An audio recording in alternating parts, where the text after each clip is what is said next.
It's pretty chilly here today, so I'm wearing my Simple Something sweater. It's the first time I'm actually wearing this in anger. If you remember this sweater, it turned out a little bit too big, but I decided to keep it for a sort of indoor cozy sweater. But I haven't yet woven in the ends, so we're just going to have to live with it.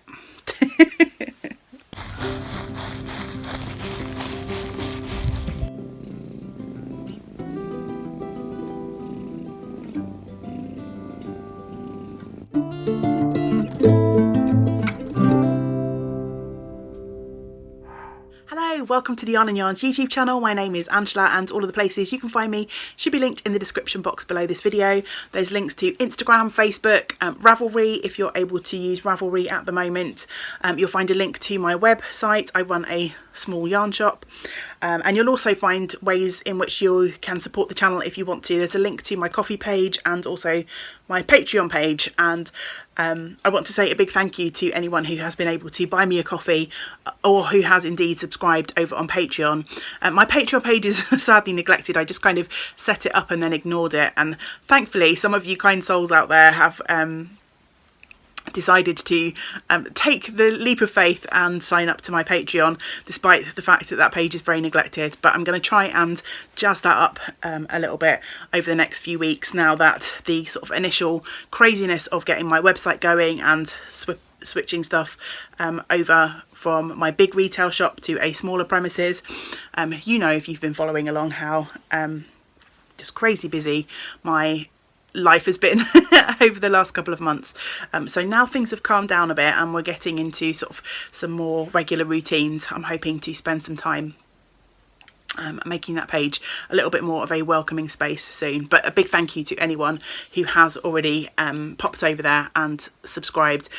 It takes quite a lot of time to edit and upload and make these videos, so I truly appreciate anyone who is able to support me in being able to put that time aside.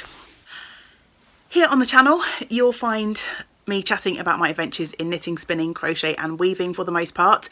We're in the midst of Vlogtober at the moment, so there's all sorts of content going up for my Vlogtober videos. It just depends what I have time for each day. This video is Vlogtober day 13 and I am sitting here on a Tuesday, as I always do, to chat about what I've been making. So it's one of my sort of regular weekly vlogs disguised as a Vlogtober video. There's no need for me to make 2 videos today. You definitely don't need that. As this is a Vlogtober video though, I'm going to start off with a community shout out, and I would like to give a big shout out to my lovely friend Erin, who you'll find over on Instagram as Dufferin24. And I mentioned Erin in one of my earlier Vlogtober videos. She has a YouTube channel but she hadn't posted there for a while, and yay, much to my absolute happy surprise, yesterday a video popped up in my YouTube subscription from Erin. So her channel is The Knitting Life and I will link that below, and she put up a lovely, it's quite a short video, only about 6 minutes long, of her Thanksgiving weekend. She lives over in Canada and it was Thanksgiving there last weekend. So it's kind of a no chat video, a really lovely watch. There's some knitting, some cooking, some hikes in the woods. So please go over and say hi to Erin and let's encourage her to get back. You'll see on her channel there's a little back catalogue of some of her knitting videos. So I would really love it if you popped over, said hi to Erin, let her know that I've sent you, and maybe we can encourage her to get recording and posting over there a little bit more regularly again. Yeah. Right, time to get stuck in and chat about what I have been making. This week I have knitting, spinning and weaving to share with you. Still no crochet. I almost get that. I've got my project bag with my yarn and my hook on my chair, ready to go, but I just can't seem to find the time.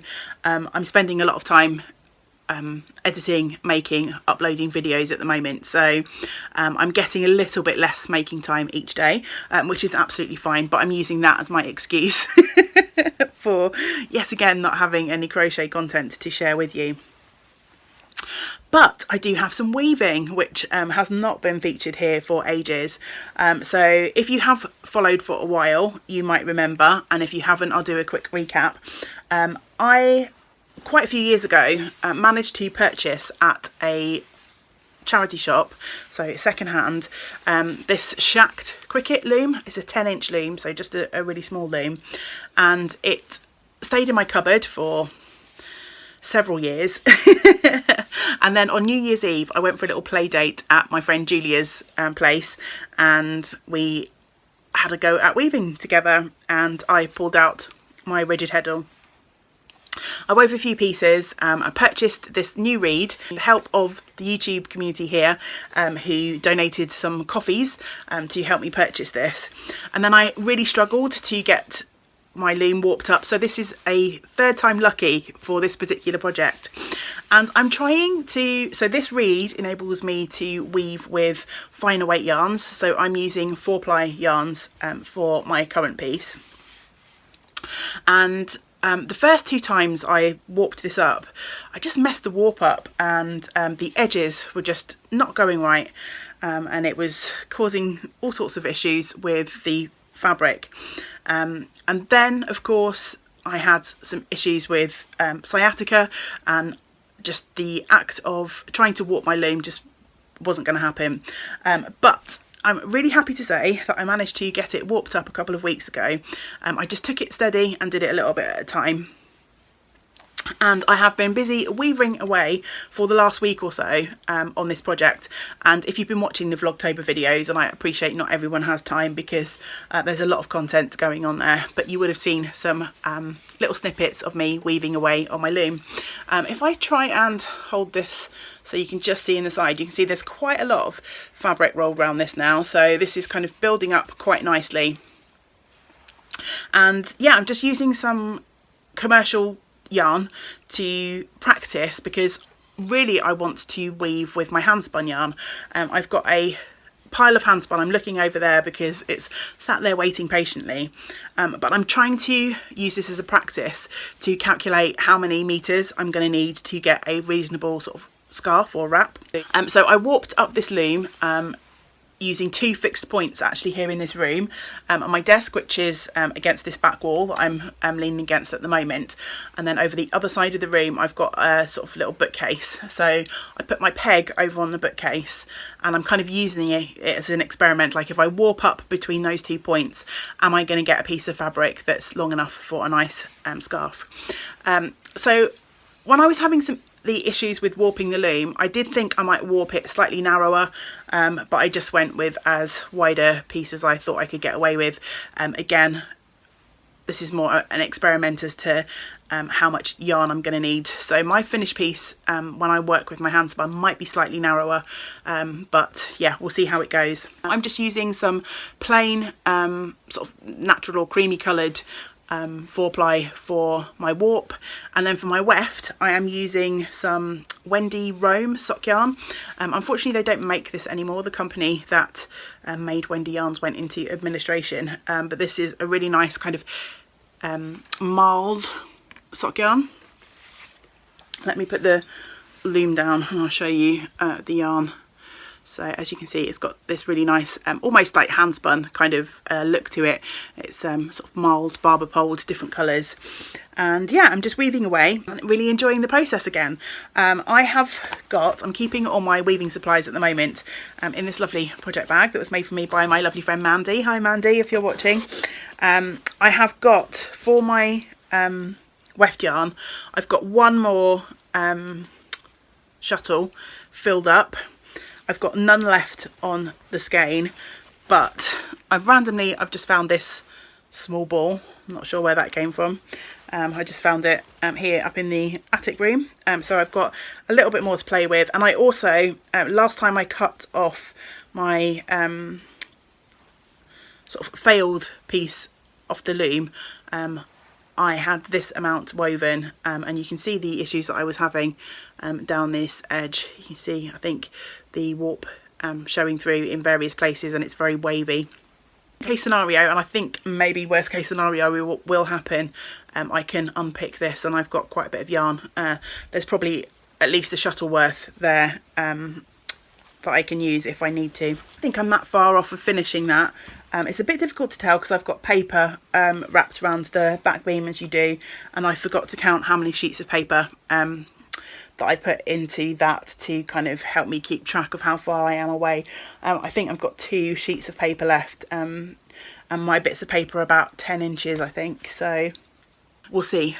I am pretty confident that I'll get that finished one way or another in the next week or so, and then I will be able to make some judgments as to whether those fixed points are going to make a nice long scarf, and then whether I have to make any adjustments for me to be able to work with the hand spun yarn that is the project that I'm aiming towards. On to spinning next, I think. I am still spinning away on my e-spinner. I haven't done that much spinning on my e-spinner this week, again just time constraints, but I'm about halfway through the second braid of the fibre that I've been spinning up. That was a gift from the lovely Kathy, Mountain Pearl, and I think I showed off my full bobbin, the first full bobbin of that last week. So if you didn't watch that episode and you're interested to see what I'm spinning, then you can hop on over to watch that video. And alongside that, I have been spinning on my drop spindles this week. I've been spinning up a few little fibre samples that were sent to me by a friend, and I'm hoping to have some drop spindle kits available both in my retail premises and also in the web shop in the not too distant future. And a lovely friend reached out and said that she had collected some fleeces that were local to her and had them spun up at a small mill. Would I be interested in having a little play with the samples to see if they might be suitable to go into my drop spindle kits? So yeah, brilliant, of course. So this week I spun up some small amounts of different types of fibre as a kind of little test to see whether we might put them in the drop spindle kits. And so yeah, just a few little samples in these beautiful natural colours. So this first one was an unidentified sheep breed. It is the most beautiful colour, but the fibres in here are quite short. So although I enjoyed spinning it, this one might not make it into any spin kits that I have, because I think I'm planning on pairing a bit of fibre with a really basic drop spindle, something very much akin just to this, and I think that would appeal particularly to beginners. So I don't want to put any really short staple fibres in there because they are more difficult to spin. And then I also spun up this little sample of Portland fleece and a Ryland mule. They're blowing out a little bit. The sun's coming out now, of course. But yeah, I've had lots of fun working with those. I have saved a little bit of each of these. I just spun up this on one of the spindles from my collection, but I've saved a little bit of each of the fibre samples that my friend sent through to me, so that I can actually spin them with the spindles that will be going into the kit. So I'm just waiting for those spindles to arrive this week. I think either of these will probably be suitable. One is slightly softer than the other, but it did have a fair amount of veg matter in. So yeah, we'll be working away and planning those kits coming to the Yarn and Yarns website soon, hopefully. I also just wound off, I found this random rolag hanging around from the Jacob Ryland fleece that I prepped earlier on in the summer, and this rolag got separated from the rest, so I just spun it up on my spindle and plied it together. So yeah, worked on a nice little collection of different natural colours this week, and I have a possible plan for these. I'm thinking about doing a little piece of art weaving using some of these natural colours, but that will be somewhere down the line.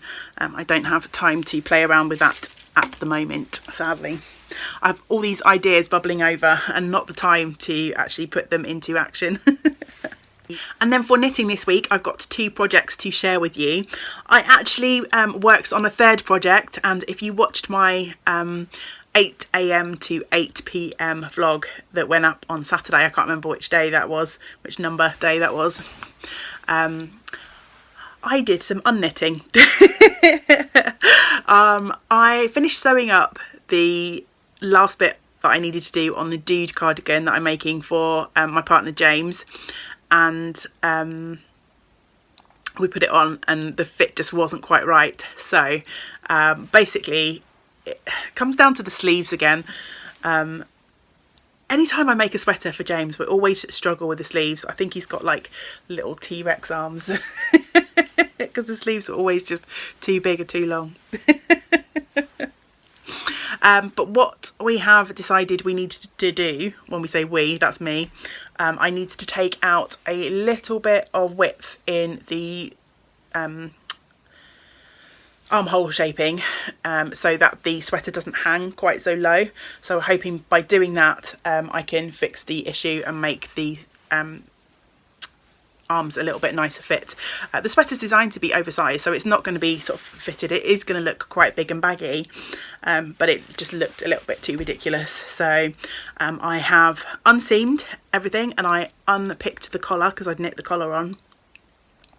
And what I need to do is rip back on all pieces, so the sleeves, the two fronts and the back, down to the start of the armhole shaping, and I'm going to decrease a little bit more rapidly and probably work to the stitch count for the next size down, and we'll hope that that makes the difference that we need to get a slightly nicer fit. So yeah, unknitting on the dude. It's back in pieces.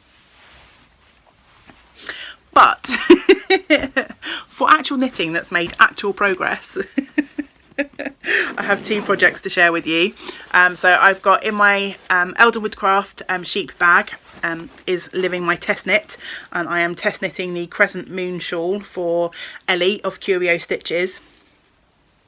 It's a garter stitch shawl with an applied border, and I'm still working on the garter stitch section.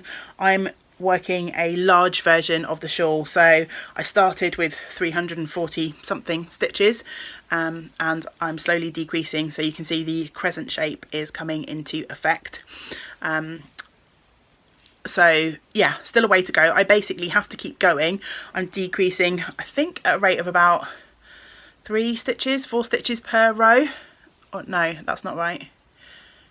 2 stitches per row, and I've got to work down until I've only got 2 stitches left.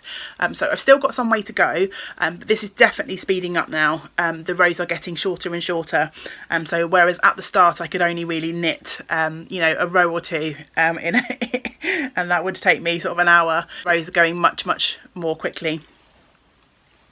So yeah, my aim is to try and get the garter stitch portion done by the end of October, and then work on the applied border in November, and the test deadline is the end of November. So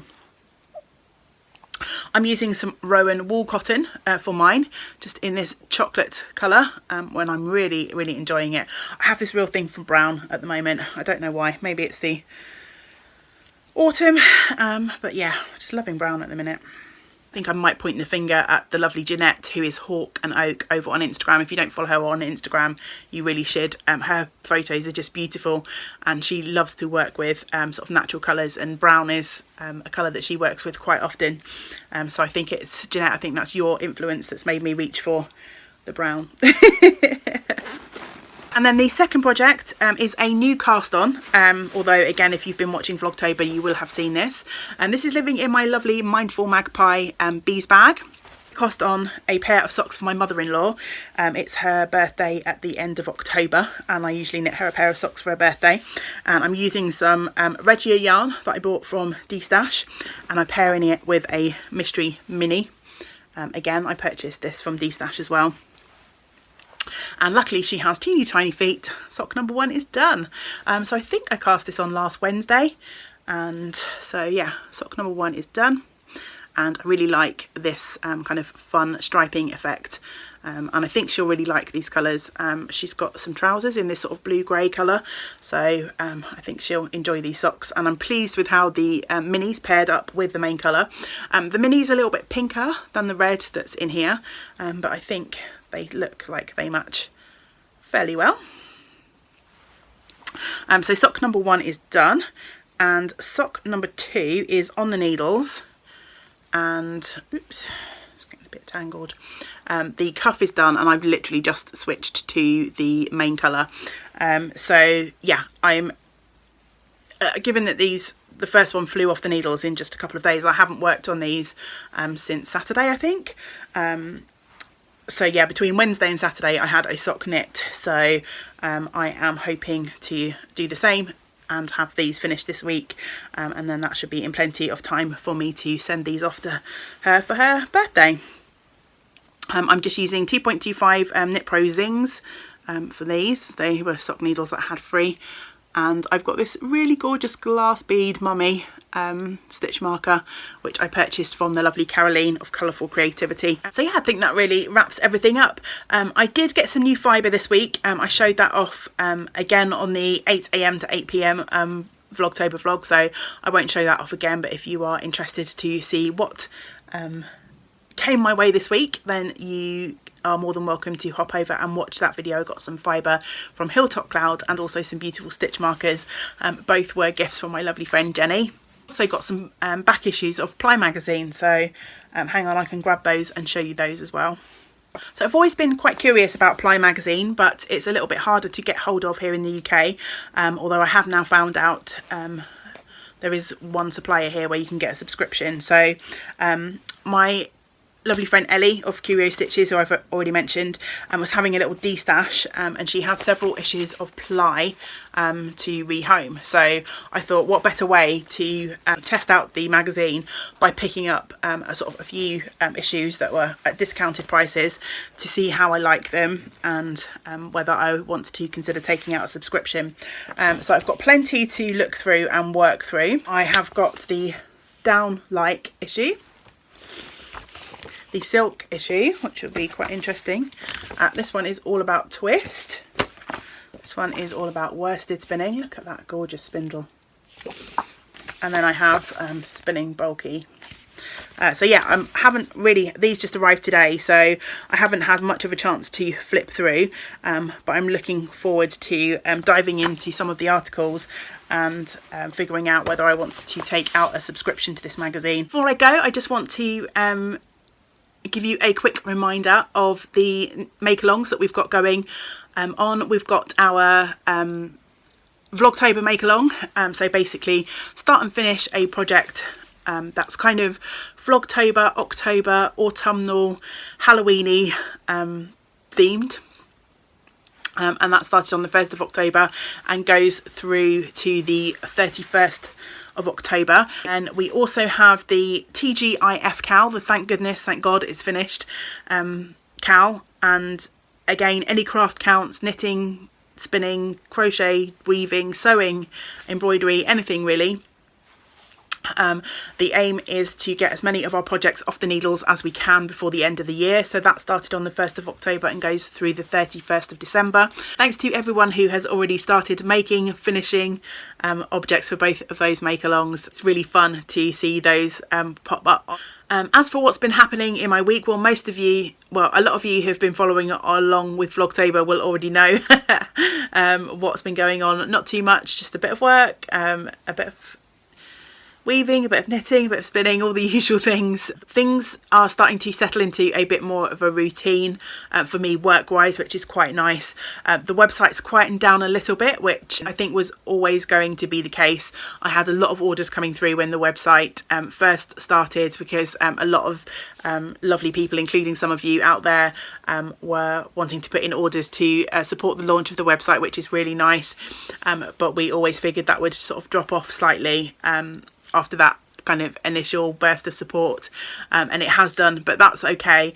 Obviously I need to continue to be able to sell things and able to make a living, but the fact that it's quieting down a little bit means that hopefully over the next few weeks I'm going to have a little bit more time to do some planning. I've ordered some new products, so hopefully there'll be some new things coming onto the website soon, so all of those kind of background admin stuff will be able to start to get done, and hopefully make the Yarn and Yarns website even nicer place to visit, with even more varieties of yarn there. So yeah, look out for some announcements around that coming soon. I hope you have all had a nice week or a nice day since we last spoke, depending on whether you're following along with Vlogtober or not. As always, please do leave your comments below. Let me know what you're making. let me know how your week has been. So yeah, please do keep those comments coming. It is quite a lot of work to record and upload every day, but one of the things that definitely makes it more enjoyable and more worthwhile is the interactions that I have with all of you out there. So thank you so much to everyone who has been watching along. I really do appreciate your time and your support. Until we get to spend time together again, I hope you get to do some of the things that you enjoy. Great big woolly hugs to you all. Bye for now. I'm knitting these on some Knit Pro gingers.